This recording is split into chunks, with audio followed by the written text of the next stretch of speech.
So guys, we are now ready to discuss one of the most important topics after discussing the most important one, which is salary and taxation. Now we are going to discuss leaves, holidays and days off. For sure, for anybody who is working, there are some rights to receive if you are working. First thing first, for the baby in born, if you get a baby, then there are for sure no dismissals. It means that they can't terminate your contract on that basis. But in general, there are what they call pregnancy leave. Pregnancy leave is the moederschapverlof in het Netherlands. Pregnancy leave, and which is 15 weeks, or it could be 17 weeks if it is a twins. So what are the possibilities? Possibilities to take 6 weeks before you get the baby, and that is for sure it's the pregnancy leave for the mother. It's not for the father, because for the father we have something else.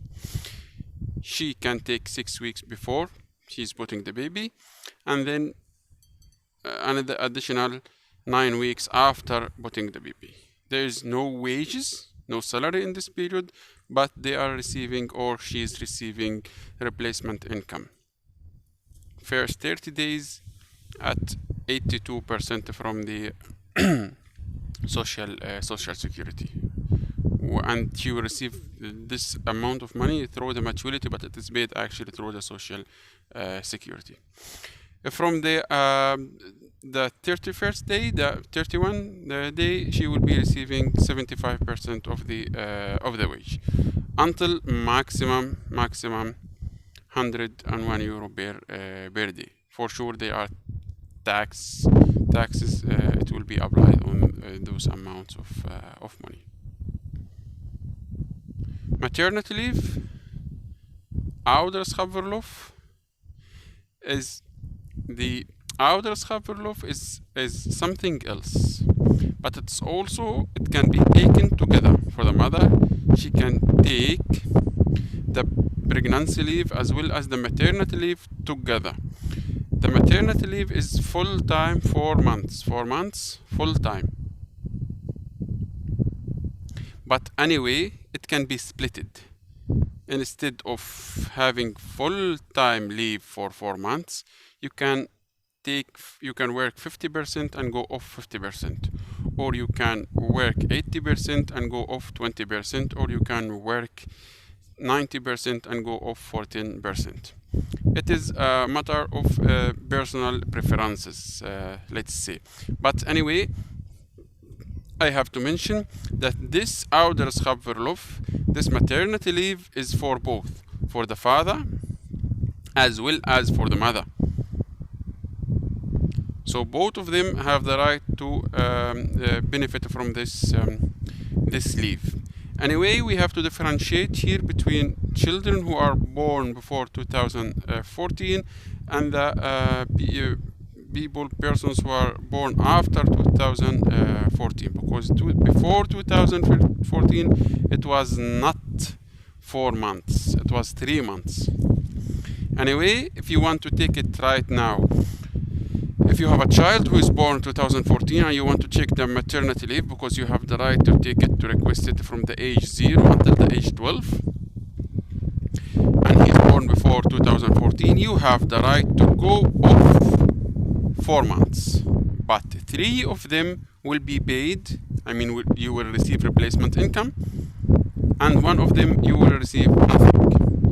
And here also we have to differentiate between people who are living in Vlaanderen and people who are living outside, because in Vlaanderen, in addition to the subsidy that you are going to receive from the RVA, here's the RVA, this amount of replacement income you receive from the RVA, the social security, you will be receiving also additional amount of money, they call it, from the Flemish government.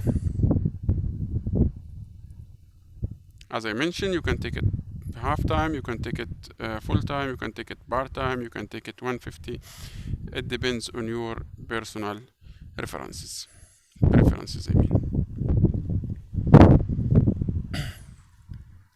For marriage, you have 1 day, 2 days, sorry. You have 2 days and 100% income is granted. For 1 day, if it's marriage for 1 day for a son or a daughter. For a funeral is 3 days granted income, and for a spouse is 1 day, or mother or brother or sister, it is all in-law. It is for everybody, almost on your first family line. Birth of a baby, we mentioned that maternity is 15 weeks for a mother, but for the father, he also has the right of 10 days off. 3 of them, let's erase this, erase everything. 3 of them, he will receive 100% of his salary from the employer, while 7 days he will receiving 82% from the mutuality, from the social security. Vacations in general, from 20 to 24 days. Manual workers, they will receive,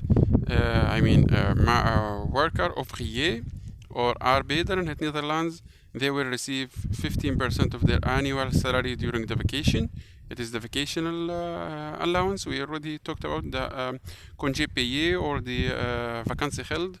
We already mentioned it in the class over social security. Sorry. For the officer, for the employee, normal employee, he will receive 92% of his monthly salary during his leave. We already discussed this thing during the class over social security. We don't need to repeat it again.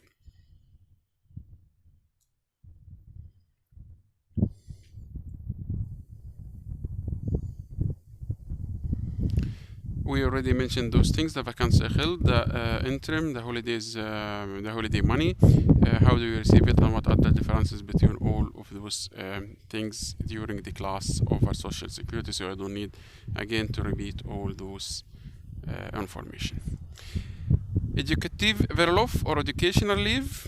It's also possible to go off to educate yourself, to follow a formation, or to join a university to complete your study.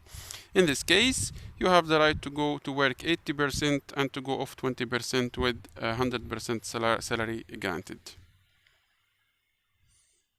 But you have to discuss it for sure with your employer.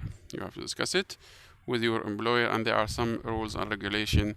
You must notify your employer before 31 October and within 15 days from the enrollment, and by submitting the regular enrollment certificate. So you have to follow some additional conditions.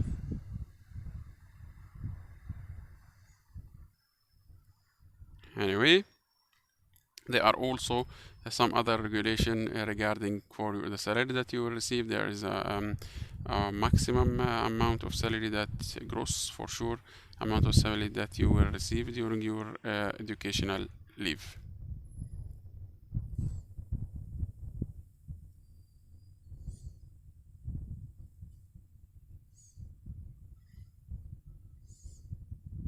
So as we mentioned, you can go 80% off. You can go 80% off. Working 80% and 20% off. A lot of information about educational leave, because it's important in some cases to be able to enhance your your level, your job, your career. If you want to obtain extra information about this, you can ask in the trade unions, or you can go to this website where you can find a lot of information about leaves, and especially education. But mainly I do recommend actually to go to go for the trade union, because it's very important for everybody, and we'll discuss for sure trade unions briefly in this course. What else? Sollicitatie verlof. It's a leave that you take when you're during the termination period, which could be 1 week, 2 weeks, 3 weeks. Anyway, it means 1 day each week leave to find a job, to search for a job. If your employer, for example, terminated your contract and you need to find a job, then you have the right to go off for 1 day a week to find or to search for a job. It's either 2 half days in a week or 1 full day in the week. In the first 15 weeks of termination, only half a day per week.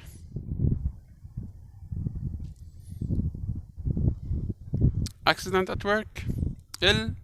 We already mentioned all those things during the class over social security things, but anyway, short-term illness, it means less than 2 weeks. First week granted wages at 100%, and the second week is 18%, 85%, sorry, for the manual worker paid by the employer. Anyway, 1 month equals granted salary at 100% for the official. So we have here actually to differentiate between two cases: the employer, the employee, as well as the ouvrier, the worker or the man, the workman. And the workman, in the case of the workman, it is 1 month granted from the workgiver, from the employer. And in the case of a workman, it is 2 weeks. The first week is 100% granted from the employer, and the second week is 85%. Anyway, in those two cases, you need a certificate from a doctor, and he could also control you by sending his doctor. Long-term leave, long-term sickness, it is 2 weeks for a manual work, and if it is more than 30 days of working. Declaration of disability for the employer, and Werk certificate for the maturity. And then in this case, the maturity will give you a replacement income, which is 60%.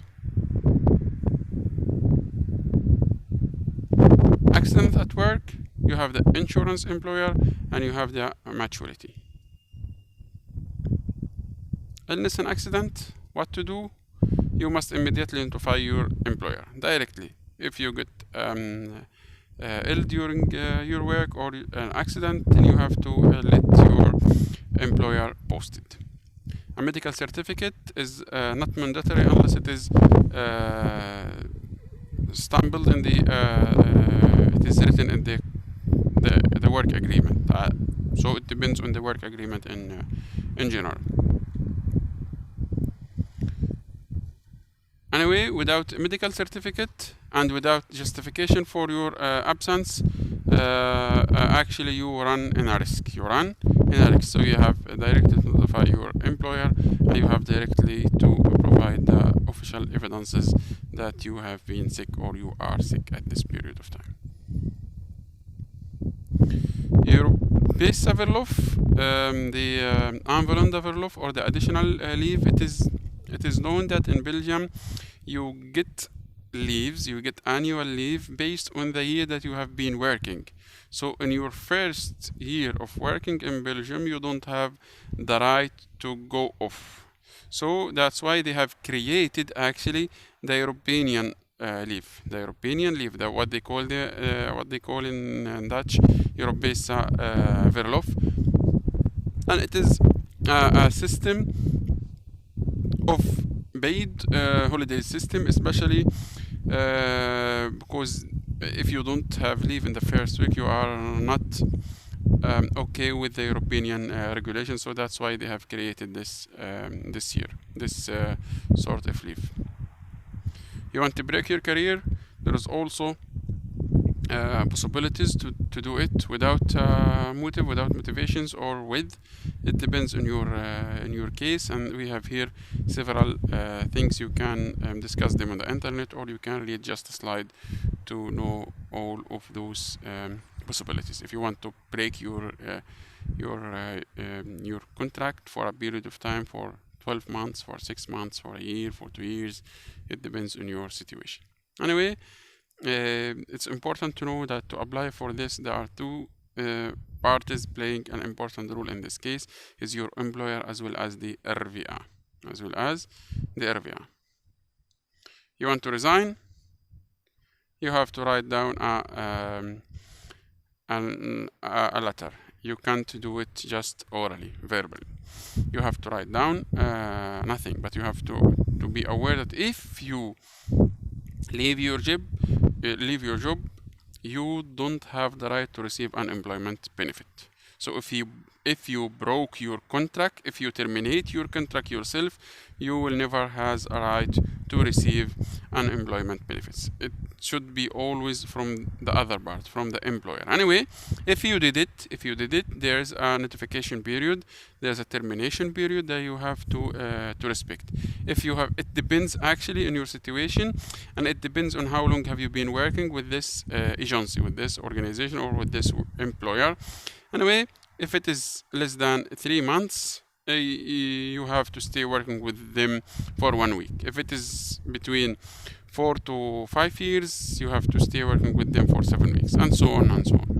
It's also available on the internet, where you can find a lot of information about those things, or you can go back to your trade union.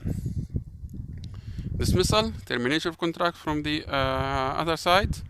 Yes, it is also the same. We have also termination period, and the termination period in this case is actually longer than the termination period in your case if you resign yourself. Anyway, also here I'll add you a website where you can calculate your termination notification period and termination period. Official days, Belgium is well known in the official and national days. A lot of things. You can also find them. I'll add you a website where you can find the official days for each year. But anyway, the 1st of January is important. The Easter Monday, the 1st of May, 11/11, as well as 21 January, 21 July, as well as in Flemish region we have also the 11 July. Next, we'll discuss searching for a job.